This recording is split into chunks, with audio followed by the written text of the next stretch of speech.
In Stephen R Covey's bestseller, The 7 Habits of Highly Successful People, he talks about a thing he describes as our emotional bank account. An emotional bank account.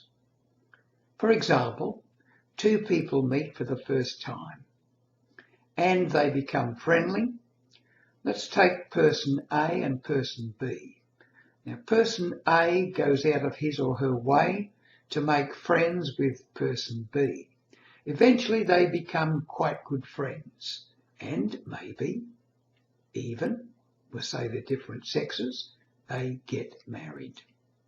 Now, over a period of time, they deposit emotional deposits by being kind, considerate, careful, caring with one another. These are deposits into the emotional bank account between them. And if, for example, they have an argument, then a withdrawal is made. If the relationship is to flourish, there needs to be far more emotional deposits in the account than withdrawals. Now, what about business relationships? For a while now, I've been watching certain people talk about being successful in business, what they need to do to create leadership, etc., etc. And the idea, of course, here is to deposit in the emotional bank account. Relationships, vulnerability, caring, and all this puts deposits into the emotional bank account between the seller in the business and the buyer out there.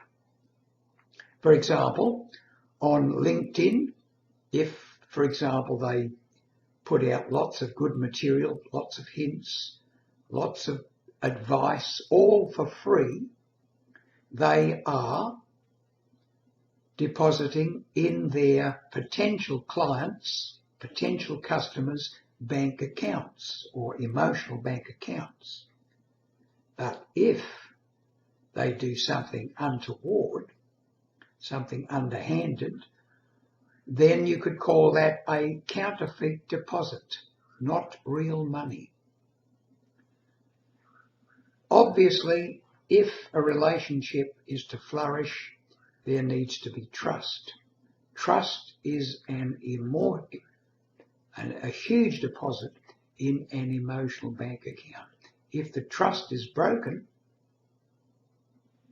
the withdrawal can be so complete that the bank account, the account is closed. The emotional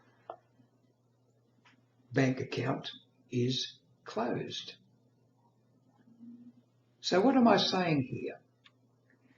In relationships between people, obviously, if there's a lot of deposits made over a long period of time, a few withdrawals here and there is not going to hurt the relationship. It would take a huge withdrawal. For example, a husband being unfaithful to his wife or vice versa. This withdrawal could be so great that the account could be closed. What about in business?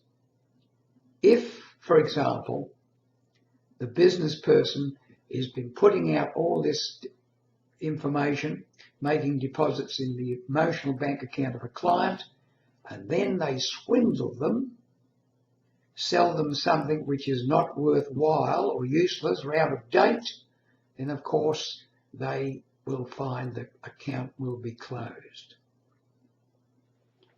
What's the point?